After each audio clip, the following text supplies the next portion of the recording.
Hi, I'm Donna Jordan from Jordan Fabrics. Today I'm working on a quilt called Striped Squares. I'm going to use this fat quarter bundle of Moda Batiks.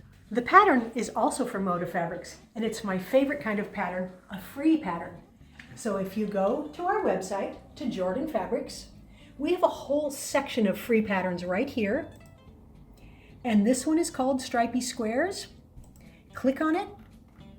And then you can open this up on your computer. You can print it off if you like, but all of the directions are right there. The pattern calls for 12 fat quarters.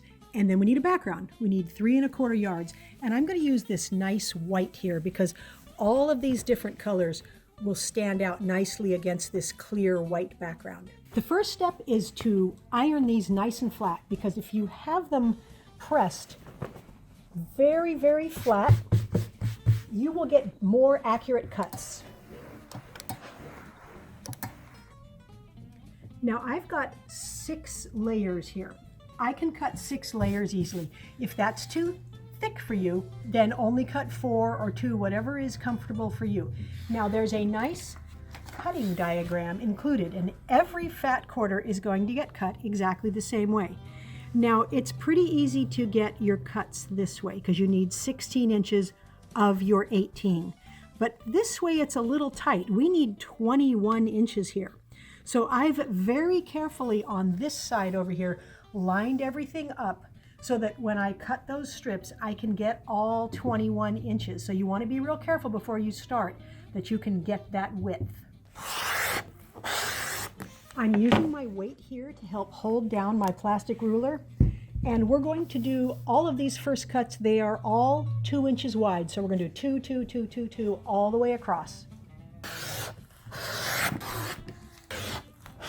I have all of the 2-inch cuts done. Now I'm going to turn my cutting board, and then I'm going to make one cut here to even everything off. Then I'm going to follow the cutting diagram here and get these different lengths. We've got some 2s, some 8s, some 11s, and some 5s. All of that patchwork is cut, and there's hardly any waste, which is very nice. Now, the background gets the exact same number of pieces and the exact same sizes as our batik pieces. But since it's yardage, the directions will give you a slightly different method for cutting it, but it's going to be cut exactly the same way. So I'm going to go ahead and get that cut. Everything's cut now, and I've pulled off the pieces for one of the block. Now the blocks are pretty easy to make, and I'm just going to lay this out so you can see what it's going to look like. We're going to put sides and then top and bottom. And this is all the same print, so that print is going to go all the way around. Then we're going to have white all the way around, and then we are going to have the opposite color. So my fat quarter bundle had about half of this plum color and half of the blues. So if I've got plum in the middle, I'm going to do blue on the outside. Your fat quarter set may be multicolored, so just try to get 2 different colors for here and for the outside. We'll start with the center here, these 3 pieces, and we'll just sew it in a row.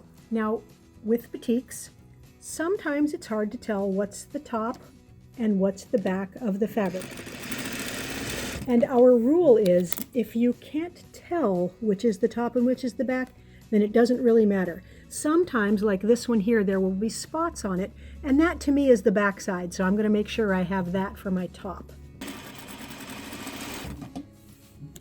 I'm going to press these seam allowances toward the dark fabric. So we will do that throughout the quilt. Every time you've got these 2 coming together, press those seams toward the dark side. Now this was from right here, so we're going to take these 2 pieces and sew them on to the top and bottom.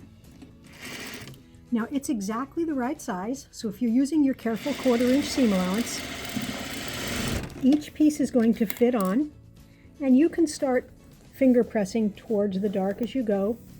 This one's going to fit right on there.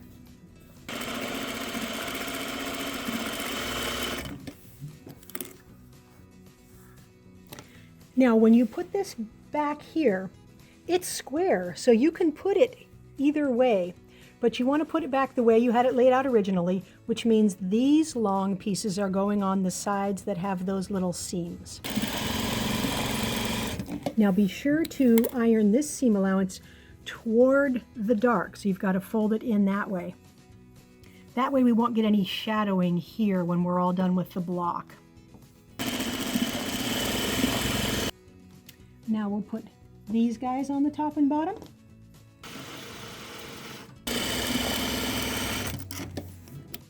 Now we'll put the sides on.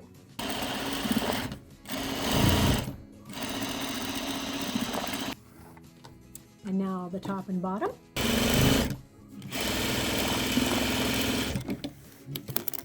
And now the block is all done. Even though we finger pressed it as we were sewing, we are going to want to iron this. So you need to use a dry iron first and coax it back to square, because sometimes it will distort a little bit as you're sewing.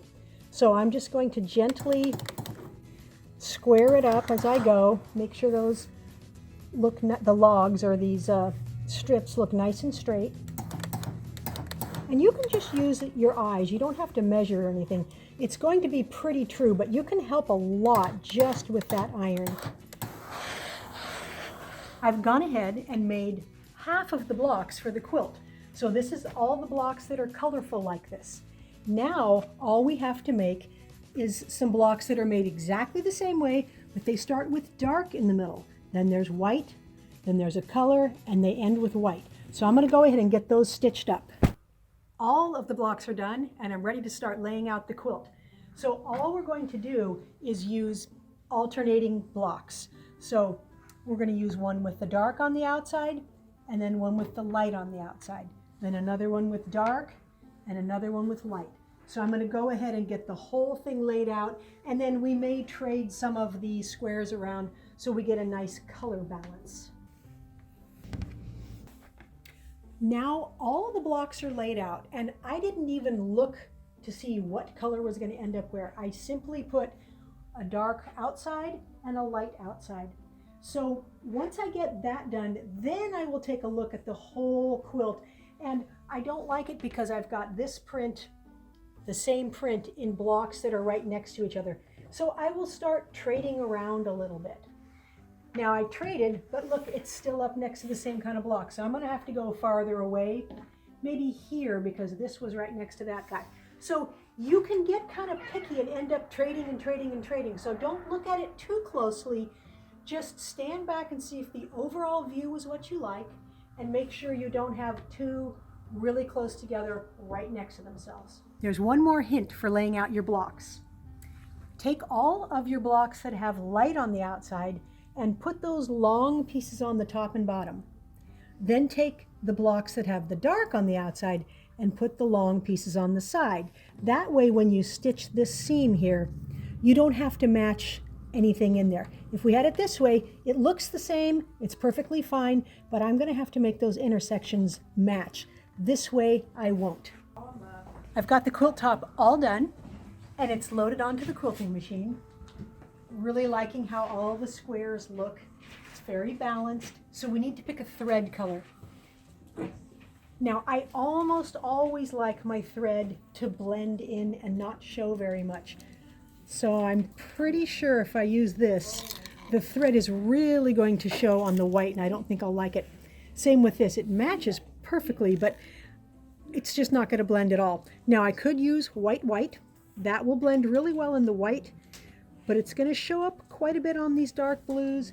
But if I go with this really light gray one, it's still going to look like white on the white, but it's a little less stark on the blue and the dark plum, so that's what we'll go with, this gray one. For the quilting pattern, I've picked one called Blooming Feathers. It looks flowery to me, even though I'm not sure these are actual flowers, but it has kind of a tropical feel to it, kind of a Polynesian feel, and that's what these batiks look like to me, so I think this will match really well with the quilt.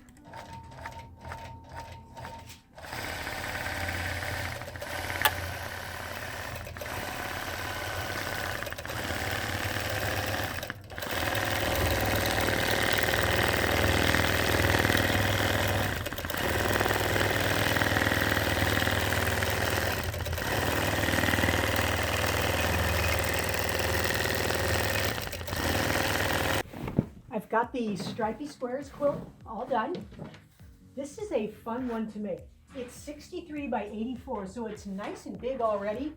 And of course, it'd be really easy to make it bigger if you had extra fat quarters. You can also make this pattern with quarter yards. They don't have to be fat quarters. You can cut it just as easily from quarter yards. Now you can see the quilting just a little bit, which is what I like. I like just a shadow of quilting showing.